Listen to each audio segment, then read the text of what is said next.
আসসালামু আলাইকুম। কি অবস্থা সবার, কেমন আছেন সবাই? আপনারা ভালো থাকলেও আমি ভালো নেই।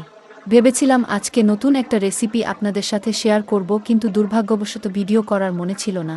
যখন রান্না শেষ হয়ে গেল তখনই মনে হইতেছে আমি তো আজকে ভিডিও করিই নাই, তাহলে আমার অডিয়েন্সরা কিভাবে শিখবে এত সুন্দর রেসিপিটি।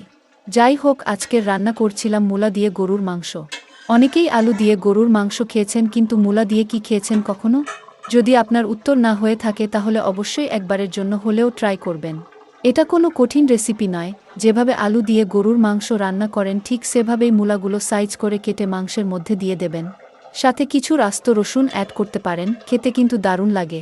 আজকে কোনো রেসিপি নয়, শুধুই টিপস দিলাম। এই টিপস ফলো করলে রান্নার স্বাদ হবে 4 গুণ।